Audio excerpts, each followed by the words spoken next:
Hello everyone, welcome back to my channel. আশা করি সবাই খুব ভালো আছো। আর একটা নতুন ব্লগ নিয়ে চলে এসেছি তোমাদের সামনে। আজকে রয়েছে শ্রাবণ মাসের শেষ সোমবার, আর আমি রেডি হয়ে গেছি কারণ বাবার মাথায় আজকে আমি জল ঢালতে যাব। তো কে কে আমার মতো এই সোমবারটা পালন করো অবশ্যই কমেন্ট করে জানিও। তো আমি এই যে শাড়ি পরে রেডি হয়েছি, অনেক দিন পর আবার শাড়ি পরে রেডি হলাম। আর এই যে দেখতেই পাচ্ছ আমাদের হচ্ছে বাবার মন্দির, এটা হচ্ছে আমাদের বাবার মন্দির। এখানেই আমি জল ঢালবো আর জলটা আনতে যাব উল্লোবেড়িয়া কালীবাড়ি থেকে। তো তার জন্যই ওয়েট করছি। দেখতে পাচ্ছ কন্টিনিউয়াস বৃষ্টি হয়ে যাচ্ছে সকাল থেকে, আর আমি এদিকে শাড়ি পরে রেডি হয়েছি আর আমার মাও যাবে আমার সাথে। তো যেহেতু গাড়ি আসে না তার জন্য একটু ওয়েট করছি। তারপরে গাড়ি এসেছিলো, গাড়িতে করে এখন বেরিয়ে পড়েছি আমরা উল্লোবেড়িয়া কালীবাড়ি থেকে জল আনতে। আর আমাদের গ্রামেও সবাই যাবে জল আনতে, কিন্তু তারা আমাদের বাড়ির সামনে হচ্ছে গঙ্গা রয়েছে ওখানে যাবে, আর আমরা কয়েকজন যাচ্ছি উল্লোবেড়িয়া কালীবাড়িতে। তো ওখানে বেশ ভালোই লাগে, প্রচুর আনন্দ হয়। কয়েক বছর ধরে আমি উলুবেড়িয়া কালীবাড়িতেই যাচ্ছি। আর এইদিকে দেখো সবাই বাঁকে করে জল নিয়ে ফিরছে, বাবার মাথায় জল ঢালতে যাচ্ছে, বেশ মজা হয় এগুলো দেখে। তো এখন চলে এসেছি কালীবাড়িতে। আর অটোটা যেহেতু নো পার্কিং করে দিয়েছে তাই জন্য হচ্ছে সামনেই দাঁড় করে দিয়েছে, আমরা এখন হেঁটে হেঁটে যাচ্ছি। আর এই রাস্তাটা না খুব সুন্দর করে দিয়েছে। আর আমরা প্রায় তো ভিজেই গেছি কারণ সব সময় বৃষ্টি হয়েই যাচ্ছে, একটুও থামেনি।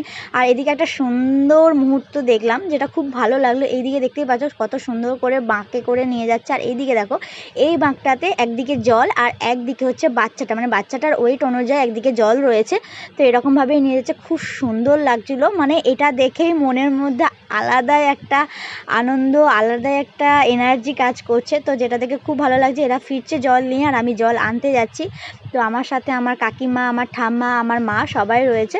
তো সবাই মিলে যাচ্ছি জল আনতে। মা তো বলেইছিল প্রথমে যাবে না, তারপর অনেক রাজি করানোর পর মা গিয়েছে। তো সবাই মিলেই গিয়েছি উলুবেড়িয়া কালীবাড়িতে জল আনতে। তারপর আমি একটা এরকম ঘট কিনে নিলাম, কারণ এমনি পেতলের ঘটেতে হচ্ছে অনেক জল পড়ে যাওয়ার সম্ভাবনা রয়েছে, তাই জন্য এরকম ঘটে করে নিলাম, কারণ বাড়িতে গিয়ে আবার হচ্ছে ঘটি করে জল ঢেলে দেবো।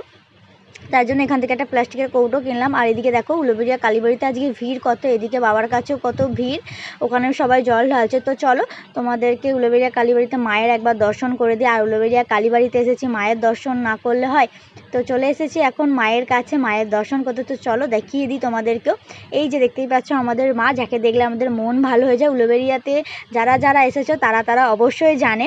তো তারপর আমি চলে গিয়েছিলাম ঘাটের কাছে, দেখছিলাম ঘাটে কতটা ভিড় আর কতটা জল রয়েছে। এদিকে দেখলাম যে জলটা অনেকটাই নিচুতে রয়েছে, তাই আমরা ওয়েট করছিলাম যে জোয়ারটা যখন আসবে তখন স্নান করব, তাই জন্য দেখতে পাঠালো মা। তো তাই জন্য আমি দেখে নিচ্ছি। আর এদিকে তো আমি পুরো ভিজে চান হয়ে গেছি অলরেডি এখন থেকেই। তারপর আবার স্নান করে বাড়ি ফিরবো। মানে ঠান্ডা আজকে নির্ধারিত মনে হয় লাগবেই, তবে বাবার আশীর্বাদ থাকলে কিছুই হবে না। তো সেই নিয়ে মনের এনার্জি নিয়ে চলেছি আমি বৃষ্টিতে ভিজতে ভিজতে। এদিকে দেখতেই পাচ্ছ আমি অলরেডি পুরো ভিজে গেছি। আর বৃষ্টিটা আজকে যে কি হয়েছে, কন্টিনিউয়াসলি হয়ে যাচ্ছে, একটিও থামার নাম নেই। কারণ এত সবাই আনন্দ করছে, কিন্তু অনেকেই আজকে এসেছে, এমনটা নয় যে ভিড় হয়নি, প্রচুর ভিড় হয়েছে। কারণ বাবার ইচ্ছা থাকলে সব কিছুই হয়।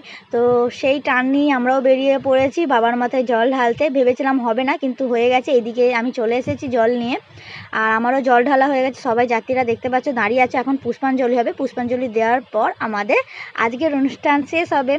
তো এইদিকে আমার পুষ্পাঞ্জলি দেওয়া হয়ে গেছে, মায়ের জন্য এখন দাঁড়িয়ে রয়েছি। তো ফাইনালি সব কিছু কমপ্লিট। আজকের মতো ব্লগটা এতটুকুই, আশা করি সবার ভালো লেগেছে। যদি ভালো লেগে থাকে অবশ্যই লাইক করো, কমেন্ট করো। তো চলো আমি চেঞ্জ করে নিই, আজকের মতো ব্লগটা এখানেই এন্ড করছি। সবাই ভালো থেকো, সুস্থ থেকো।